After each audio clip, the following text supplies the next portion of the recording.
नमस्कार दोस्तों, मैं उस्मान और स्वागत करता हूं आप सभी लोगों का आज की चर्चा में। जैसे कि आप सभी लोग जानते हैं कि मार्च का जो महीना है वो महिलाओं के लिए अलग अलग तरीके से सेलिब्रेट किया जाता है। उनके मुद्दों पर चर्चा होती है, उनके अधिकारों पर बात होती है। आज उसी के उपलक्ष्य में संबंध हेल्थ फाउंडेशन ने भी एक छोटी सी चर्चा ऑर्गेनाइज की है, जिसमें हम बात करेंगे बहुत ही महत्वपूर्ण विषय के ऊपर, जिसमें महिला और मानसिक स्वास्थ्य से संबंधित जो भी जानकारियां हैं, जो भी मुद्दे हैं, जो भी बातें हैं, उन पर एक चर्चा करेंगे। जैसे कि आप सभी लोग जानते हैं कि संबंध हेल्थ फाउंडेशन मानसिक स्वास्थ्य पे काम करता है और ये गुड़गांव में स्थापित एक संस्था है। हम गुड़गांव शहरी क्षेत्र के अलावा जो ग्रामीण क्षेत्र है, जो गुड़गांव से कनेक्टेड जो गांव है, उन एरिया में भी जाकर के काम करते हैं, जहां पर हम मानसिक स्वास्थ्य की जानकारी के साथ साथ जो लोग मानसिक परेशानियों से जूझ रहे हैं उनके साथ भी काम करते हैं, ताकि वो अपने जो भी उनको लाइफ में चाहिए वो हासिल कर सके और अपने लक्ष्य को पा सके। तो आज उसी क्षेत्र से हम ऐसे दो वक्ताओं का स्वागत करते हैं जिन लोगों ने अपनी ही जिंदगी को बेहतर नहीं किया है, बल्कि आसपास के समाज का सोचने का तरीका, उनकी अवधारणाओं में भी परिवर्तन लाए हैं। तो आइए स्वागत करते हैं हमारी आज की दोनों वक्ताओं शालू एंड पुष्पा का, और आप सभी लोगों को उन दोनों से परिचित कराते हैं। शालू, क्या आप हमको बताना चाहेंगे ताकि हमारे श्रोता जो हमको आपको देख रहे हैं और सुन रहे हैं वो भी आपको जान सके कि आप कहाँ से और आपके परिवार में कौन कौन है? मैं गुड़गांव से हूँ, मेरा नाम शालू है और हम 4 सदस्य हैं, मेरे हस्बैंड, मैं और मेरे 2 बेटे। ओके, पुष्पा, क्या आप बताना चाहेंगे आप कहाँ से और आपके परिवार में कौन कौन है? हम गुड़गांव से हैं। मेरे घर में हम 4 परिवार हैं। एक मैं हूँ, मेरे हस्बैंड है और मेरे 2 लड़के हैं। ओके, शालू, आपसे थोड़ा जानना चाहूंगा कि आपको कब और कैसे पता चला कि आप मानसिक परेशानियों से जूझ रहे हैं? 1999 में मेरी शादी हुई। 2-3 साल तक तो हम ठीक रहे और मैंने टीचिंग भी की जब तक। उसके बाद कुछ ऐसे दिमाग में भ्रम पैदा होने लगे जो पहले कभी नहीं हुए थे। तो मैंने सोचा शायद ये मेरा सोच नहीं है, तो मैं इग्नोर करती रही इस बात को। जैसे कि अगर किसी की डेड बॉडी वगैरह जाती है तो मुझे पानी में दिखता था वो इंसान कि उसमें हुआ है, और भगवान को लेके भी बहुत गलत गलत बातें आती थी मन में, नेगेटिव विचार ज्यादा आते थे। उसके बाद मैं झेलती रही। फिर मैंने सोचा कि चलिए एक बार डॉक्टर को दिखाते हैं, यदि मेरा सोच नहीं है या मेरी बीमारी है ये कुछ। जब मैं डॉक्टर के पास गई तो पता चला कि मुझे मानसिक स्थिति है, मानसिक बीमारी है। तो डॉक्टर ने मुझे मेडिसिन वगैरह दी और मैंने जब मेडिसिन खाई तो मुझे रिलीफ हुआ। ओके, आप जब बता रहे हैं कि आपको पानी में दिखता था, तो वो कौन सा पानी, मतलब वो तालाब में दिखता था या जो रोजमर्रा में आप पानी इस्तेमाल करते थे उसमें किस तरह की चीजें आपको दिखाई देती थी? तो रोजमर्रा में पानी यूज करते थे, ऐसे कलसी वगैरह होती है उसमें भरते थे, फिल्टर में भरते थे। तो बार बार उस पानी को मुझे फेंकना पड़ता था कि अगर हम इस पानी को पिएंगे तो उनको ऐसा हो जाएगा, वो भी मर जाएंगे। नकारात्मक विचार ही आते रहते थे। ओके, और जब आप ये तमाम परेशानियों से गुजर रहे थे, जूझ रहे थे, तो आप जो आपके परिवार के लोग हैं या आसपास के लोग हैं, उन लोगों का किस तरीके से आपको वो कितना समझ पा रहे थे या आप उनको कितना समझा पा रही थी कि आप किस परिस्थिति से गुजर रहे हैं? हाँ, मैं काफी परेशान हो गई थी इसको लेके। बार बार अगर ये दिमाग में आता था, अगर घर का काम भी करते तो छोड़ के पानी फेंकते थे, फिर दोबारा भरते थे, मंदिर भागते थे।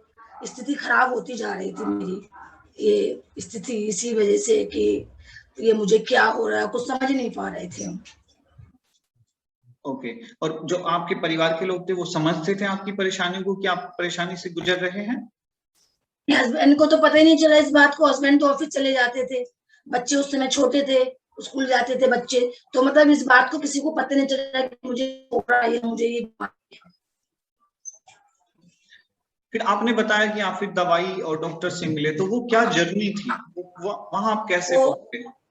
ऐसा हुआ कि मतलब 2-3 साल मुझसे झेलते रहे, फिर मुझसे बर्दाश्त नहीं हुआ, काफी परेशान हो गए, बार बार मंदिर जाना उधर जाना, पागलों के तरीके मेरा दिमाग हो गया था। तो मैंने खुद जाके डॉक्टर से मिला और डॉक्टर को सारी बात बताई, किसी को भी घर में नहीं बताया कि हम डॉक्टर के पास जा रहे, और खुद से हमने अपना इलाज किया। ओके, सो दोस्तों, आपने देखा कि जो आदमी मानसिक परेशानियों से जूझ रहा है वो इतना आसान नहीं है कि वो जिन परिस्थितियों से गुजर रहा है उनको हम समझ सके उस तरीके से, जिस तरीके से वो उसको अपने ऊपर ले रहे हैं या झेल रहे हैं। सो अगर आप या हम कोई भी आसपास इस तरीके के व्यक्ति को देख रहे हैं या हमारे आसपास कोई ऐसा है, तो हमको थोड़ा सा पेशेंस रखने की जरूरत है और सोचने की जरूरत है कि हम किस तरीके से उसकी मदद कर सकते हैं, ना कि उसी की परेशानियों में हम और इजाफा करें। तो आइए आगे बढ़ते हैं और थोड़ा समझने की कोशिश करते हैं। पुष्पा, आपको क्या लगता है कि जब आप मानसिक परेशानी से गुजर रहे हैं, तो जैसे कि आपको पता है कि एक औरत होने के नाते आपके ऊपर बहुत सारी जिम्मेदारियां हैं, तो जब आप मानसिक परेशानी से गुजर रही थी, क्या आपकी मानसिक परेशानियों की वजह से जो आपकी जिम्मेदारी है उनको पूरा करने में आपको दिक्कतें होती थी? हाँ, मैं तो एक औरत हूँ, तो बहुत जिम्मेदारी थी। करीबन ये 14 साल पुरानी बात है। मैं दवा खा के सो जाती थी, तो बच्चे को छोड़ना, आदमी को खाना बना के टाइम से पहुंचाना, ये सब में दिक्कत आती थी। और नींद की दवा इतनी चलती थी कि मैं पूरे दिन सोई रहती थी। और बच्चों को फिर स्कूल से लाना, खाना बनाना, रात को खाना बनाना, बहुत परेशानी आती थी।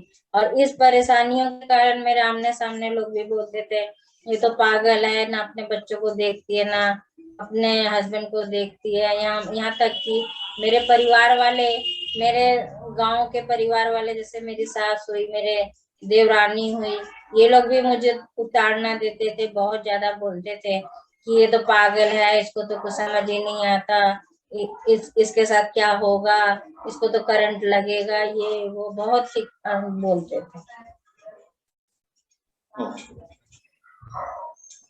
तो जैसे आप सभी लोग जो हमको सुन रहे हैं, आपने सुना ही पुष्पा क्या बता रही है। जैसे आप सभी लोग जानते हैं कि हम पितृसत्तात्मक समाज में रहते हैं, जहाँ महिलाओं की एक विशेष जिम्मेदारियां बना दी गई है कि बच्चों का ख्याल रखना है या घर में खाना बनाना है या फिर पति की सेवा करनी है। तो जो आदमी मानसिक परेशानियों से जूझ रहा है उसके लिए रोजमर्रा के कामों में करने में चैलेंज आता है, बट इसका मतलब ये नहीं कि वो करना नहीं चाहते हैं या वो कर नहीं रहे हैं। तो जो मैंने पहले भी बताया कि हमको वहां पे थोड़ा सा एक सकारात्मक नजरिया रखना पड़ेगा उन लोगों के प्रति जो इस तरह की परेशानियों से गुजर रहे हैं, ताकि हम उनको वो हिम्मत दे सके, वो साहस दे सके कि हाँ, वो इस बीमारी से भी लड़ सके, इन परेशानियों से भी निकल सके, और जो वो करना चाहते हैं रोजमर्रा की जिंदगी में या आगे अपने कैरियर में, वो आराम से कर सके।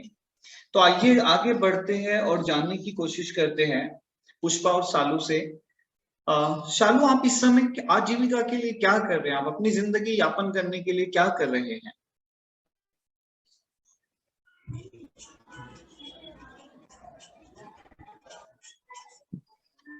शालू, क्या मेरी आवाज आपको आ रही है?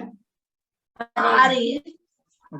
तो मेरा सवाल ये है आपसे कि इस समय आप अपना जीवन यापन करने के लिए क्या कर रही हैं? जब मैंने मानसिक स्थिति की दवाई ली तो मुझे रिलीफ होता गया, आराम मिलता गया। फिर मैंने बहुत चीजें करने की कोशिश की, जैसे कि अगर अब मेरी शॉप होती या मैं कहीं मतलब बाहर जाके भी जॉब करती, पर ऐसा संभव नहीं हुआ। फिर मैंने सोचा बैठे हैं घर पे, अब मैं ठीक हूँ पूरी तरह से, तो मैंने अपनी एक छोटी सी शॉप खोली जिसमें कपड़ा बिकता है। तो मैं उस दुकान को चला रही हूँ अच्छे से, और जो मेरे पास कस्टमर आते हैं तो मैं उन कस्टमर को अच्छे से हैंडल कर पा रही हूँ, और मुझे बहुत अच्छा लगता है उनसे मिलना, बातें करना। तो मतलब दवाई से काफी रिलीफ होने के बाद मैंने शॉप खोली है और उसे मैं चला रही हूँ। ग्रेट। सो इसको आप इंडिपेंडेंटली मतलब खुद से ही आप इसको संभालती है या इसमें आपको किसी की सपोर्ट की जरूरत पड़ती है? नहीं, मैं इसे मैं खुद अपने आप से ही संभाल रही हूँ, और मैंने ये काम भी अपने आप से किया ठीक होने के बाद। और मतलब इसमें मेरे हस्बैंड का कोई रोल नहीं है। मैंने खुद जाके मार्केट, जो दिल्ली का बड़ा बाजार है, वहां जाके कपड़ा खरीदा, लाए, फिर शॉप पे रखा, और मैं उसे चला रही हूँ अच्छे से। वाह, बहुत बहुत ही प्रेरणादायक आपकी कहानी है। पुष्पा, आपसे जानना चाहेंगे इस समय आप अपनी आजीविका के लिए जो आप जीवन यापन कर रही है उसके लिए आप क्या कर रही हैं? मैं तो दवा खाने के बाद बहुत रिलीफ हो गया, और मैं बैठे ही बैठे सोचती रहती थी कि कुछ करूं, लेकिन कर नहीं पाती थी। उसके बाद मुझे स्कूल से ऑफर आया कि टीचर लाइन में 5th क्लास की टीचर के लिए जगह खाली है। तो मैं स्कूल गई, करीबन 1 साल स्कूल में पढ़ाई। उसके बाद ट्यूशन पढ़ाने लगी। करीबन अब 10-15 बच्चे ट्यूशन आते हैं। मेरे को बहुत अच्छा लगता है। मैं जीवन में यही करना चाहती थी, मैं टीचर ही बनना चाहती थी, जो अपने आप बन गई। आपकी स्माइल ही बता रही है कि आप इस काम को बहुत आनंद भी लेते हैं। मैं आप दोनों से थोड़ा जानना चाहता हूँ कि जब आप पढ़ा रहे हैं और आपने काफी लोगों को जागरूक भी किया है मानसिक स्वास्थ्य के प्रति, राइट, अपने आसपास के लोगों को, अपने परिवार के लोगों को। सो जब आप काम कर रही है, आप ट्यूशन पढ़ा रही है पुष्पा, आप वहीं पे जहाँ रहती है वहीं ट्यूशन पढ़ाती है, राइट? हाँ। और शालू, आपकी भी दुकान आपके गांव में ही है। तो क्या आप उन लोगों को पता भी होगा जो आपके ग्राहक है कि आप मानसिक बीमारी से जूझे हैं? तो क्या वो जो चीजें हैं वो आपके काम को इफेक्ट करती है या लोगों को उससे कोई फर्क नहीं पड़ता है और लोग काफी सपोर्टिव हैं? वो अनुभव आपका कैसा है, उस पर थोड़ा आप बताना चाहेंगे? हाँ, फर्क तो पड़ता है, पर अब ठीक होने के बाद लोगों ने पूछा कि मतलब आप ठीक कैसे हो गए। फिर मैंने बोला कि ये अगर ये एक मानसिक बीमारी जो है वो एक तरह से ठीक हो सकती है मेडिसिन से, ये कोई जादू टोना नहीं है। और इसे दवाई से, डॉक्टर से मिलने के बाद, दवा लेने के बाद हम सब कुछ कर सकते हैं, अपने परिवार को चलाते हैं, बच्चों को अच्छे से देख रहे हैं मेडिसिन लेने के बाद। तो बहुत ज्यादा कुछ भी करने का मन नहीं था, पर मेडिसिन लेने के बाद, और लोगों से हम यही कहेंगे कि अगर यदि आप लोग भी इसी की प्रॉब्लम है तो मेडिसिन जाके डॉक्टर से लीजिए, और ये मत सोचिए कि जो जादू टोना है, ये मेरे ऊपर किसी ने कुछ कर दिया तो हम जाके इन चक्करों में पड़े। गुड, बहुत बहुत ही महत्वपूर्ण संदेश आप दे रहे हैं। मैं आप दोनों से एक चीज और जानना चाहता हूँ कि आपकी अभी तक की जो जर्नी है, अभी तक की जो यात्रा है आपकी, इसमें आपको किस तरीके से लोगों का सपोर्ट मिला और किस किस ने आपको सपोर्ट किया है? क्योंकि आसान तो नहीं रहा होगा, बट हाँ, जिस तरीके से आप अपनी यात्रा के बारे में बता रहे हैं तो ये समझ में आता है कि आप लोग बहुत बहादुर हैं, बहुत हिम्मत वाले हैं, और जिंदगी को लेके आप लोगों का एक सकारात्मक नजरिया है, एक उम्मीद है जिसको आपने कभी छोड़ा नहीं है। इसलिए आज आप हम दोनों मतलब हम लोगों के सामने बैठी है और आज इस महत्वपूर्ण चर्चा का हिस्सा है। तो मैं थोड़ा जानना चाहता हूँ कि इस पूरी यात्रा में आप लोगों को किन किन लोगों का सपोर्ट मिला यहाँ तक पहुंचने में? हमें तो सपोर्ट मिला मेरे हस्बैंड का, मेरे दोनों बच्चों का, यहाँ तक कि अगल बगलों का। मेरे खुद के पापा ने भी मुझे सपोर्ट किया कि ऐसा थोड़ी ना कि दवा खाने के बाद तुम बेहोश होकर सो जाओगी जैसे शराबी लोग सोते हैं, ऐसा नहीं है, तुम कुछ करो, कुछ बनो। तब प्रेरणा, और अगल बगल के लोग अब मुझसे बोलते भी हैं कि पहले तुम कैसी थी, अब बहुत मतलब कि पढ़ाती भी हो, आपके अंदर समझदारी भी खूब है, हमारे बच्चों को पढ़ाइए। इसलिए अगल बगल के लोग भी सपोर्ट करने लगते हैं। चलो, आप कुछ बताना चाहेंगे?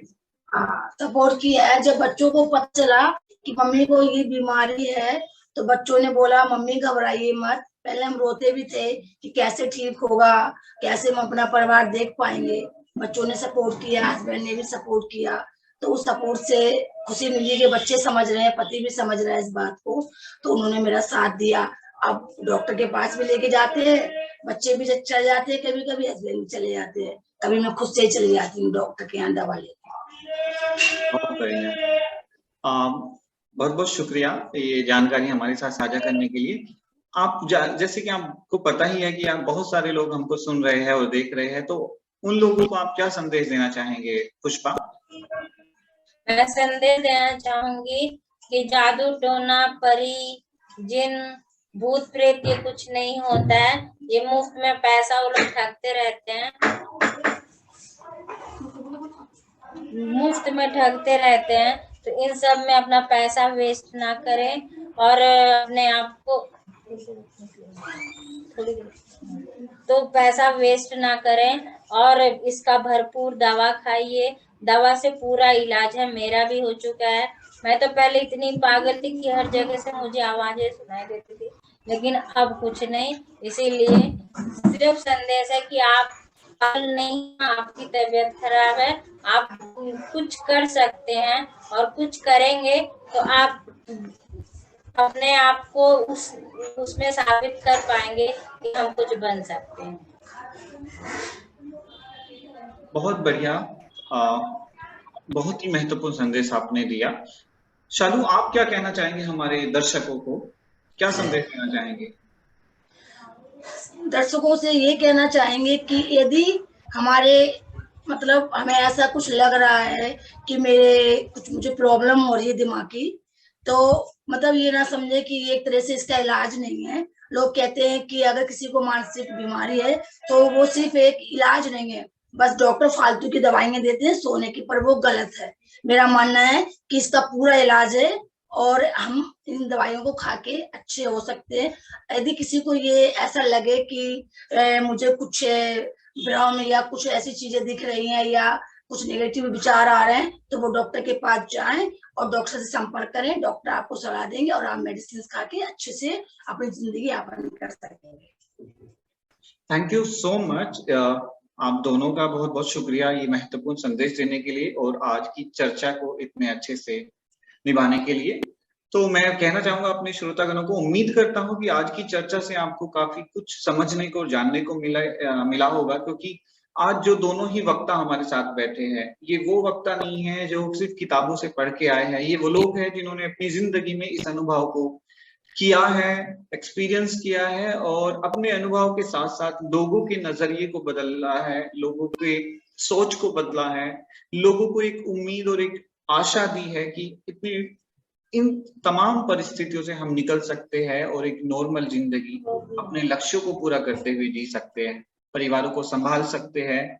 चाहे हम किसी भी पितृसत्तात्मक सोच का हिस्सा हो या फिर हम रूढ़िवादी समाज का हिस्सा हो, मगर हमारे जो लक्ष्य हैं, हमारी जो आशाएं और उम्मीदें हैं, वो कहीं नहीं जाती है, वो हमेशा वहां रहती है और उन सबको पूरा किया जा सकता है। तो मैं उम्मीद करता हूँ कि आप लोगों की आज काफी समझ बनी होगी और आप यहाँ से काफी कुछ सीख करके जा रहे हैं। एक बार फिर आप सभी लोगों का हमारे साथ जुड़ने के लिए बहुत बहुत धन्यवाद। Thank you.